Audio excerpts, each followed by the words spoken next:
What's going on, everybody? This is Nick Lawson from Squad Sports, and this is episode number 43 of your sports sponsorship tip of the week.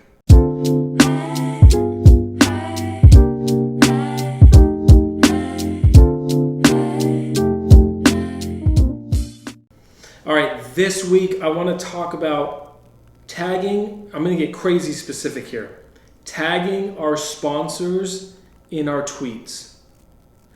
From what I'm hearing, there's some dogging with marketing departments, obviously with some of the make goods. Now we're getting that sort of tagging piece of we're tagging a brand, whether it's McDonald's and you're tagging at McDonald's if it's, play of the game brought to you by McDonald's. On the marketing side, there might be some pushback. Hey, that's very branded. We want to keep our brand together. We don't want to push too much sponsorship. On the sponsorship side, you're like, hey, I'm trying to get paid, right? I'm trying to pay some bills for some of these digital activations. Unequivocally, I'm going to give my perspective plus a little insight that might be able to help toward why putting a brand sponsor on the post actually can get it further and build more brand for your team if done correctly than not having it on. So the first thing here is to understand is this. When we think about posting something on Twitter or any social media channel, there's an algorithm. Now, trying to figure out that algorithm, tough. It's changing every day, right? They want to keep everybody on their toes. If you've been in SEO or, trying to get something viral, there's tips and tricks you can do. Usually they don't pan out because the algorithm's always changing. Overall, though, what we need to understand about social media is that their goal is that you engage with as many people as possible. And the more engaging the content, the higher it gets ranked up and gets pushed to more people, right? So if we think about sort of some of the rules, I know this is for LinkedIn. I know that it is as well for Twitter, Facebook, Instagram, all of these things. When we post, the first goal is to get interaction. That's why all these click here, stop this, stop the GIF at the perfect time or the video at the perfect time. It's why those go so much higher. It's because so many people are clicking it and getting engagement with it. Now, when we come back to sponsors, right?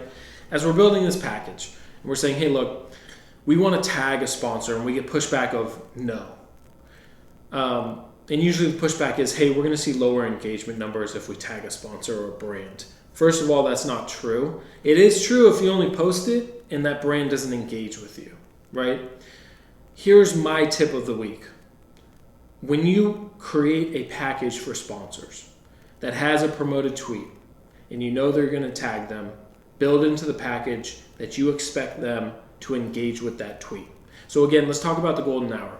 The idea of the golden hour is that within the first hour of any posting, that's the most important hour. Because once you post it, Twitter's trying to figure out, Facebook's trying to figure out, is this going to be good content that I put to the top of the feed and get in front of more people? Or is this going to be really trash content?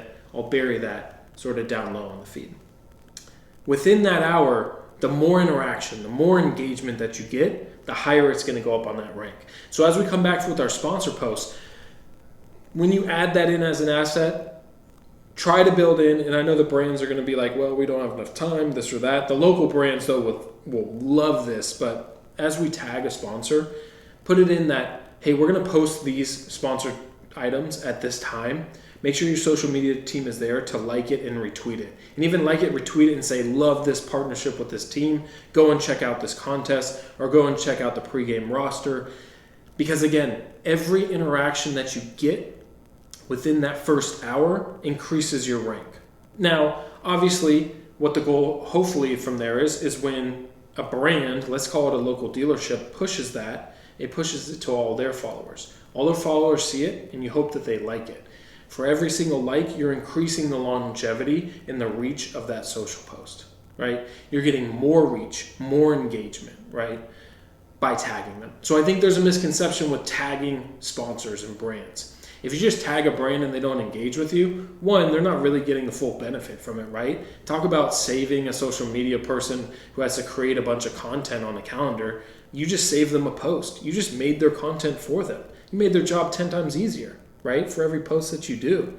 And talk about a great thing to retweet. If I'm BMW and I have a sponsorship with the NBA or Kia with the NBA, every time I'm sponsored, I'm retweeting that. And every time I'm retweeting that, I might even get my micro dealers to go retweet that. Because again, my message, what I'm paying for in advertising, is reaching more people.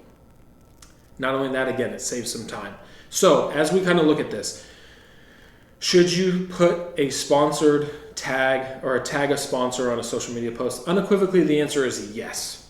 Should you just tag it and not have it built in that your sponsor engages with it? Unequivocally, no. When you're building these packages, tag the sponsor, let the sponsor know when the tweets are going to go live, and then have their social team ready to just retweet, comment, and build upon that. You will see your reach grow. You'll be able to tap into their reach. So even if there's somebody following that account who's not, let's call it a Virginia Tech fan or a Chicago Bulls fan, now they see it, now they're going to be engaged with it, right? You're building your brand, you're building the brand's brand, and it's authentic, right? Of course, don't be like, hey, retweet, we sponsor this team, make sure you support, right?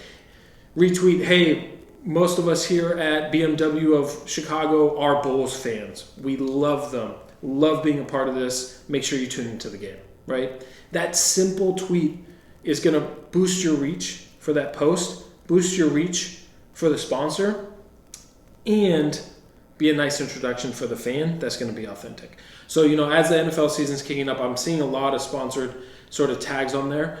As I went through, again, very small segment size, but as I went through, I didn't see that many brands re-engaging back with the tweet. If you're going to build a package that adds in that tag from that brand or engages with that brand, make sure they're tweeting you back. Make sure they're retweeting that, and make sure you're building that into your strategy for the package. Your tweets will go farther, which builds up the reach, which builds up the value for them. They now have content they don't have to create on their own. They just have to retweet it with a quick little quote, and now the value is just being exploded. So again, and I totally get it on the marketing side. You want to keep things not feel like they're branded, authentic to your fans, and that you're selling to your fans at all times. I think when we think about partnerships, we think about how does you, and Amir at Zoom talks about this all the time, I love this. How does your fan base tie in with our fan base, right? How does your customers as a sponsor tie in with our fan base? And how can we authentically find those people in the middle? Sorry, I'm probably doing this terribly, but in that little middle, how can we find those people and maximize them for that? Because those are the people that are going to be retweeting, engaging, coming to our games, buying tickets. So again, as we think about kind of tagging, don't just say, hey, okay, I get it. You don't want it to be spammy. If you come with intentionality and say, hey, look, we're going to tag, but Bose is going to retweet this tweet, which is going to get way more reach. And we've actually had them, I want you to talk to their social team to be able to engage here. And to be able to build some sort of strategy. Again, if there's a strategy and context around it, nobody's going to say no to that. So that's tip of the week again this week. As you go through and look at tagging items or tagging sponsors, make sure you're building in a strategy for how that sponsor is going to maximize or amplify that, saving them time with building new content for them or easy content for them to push out.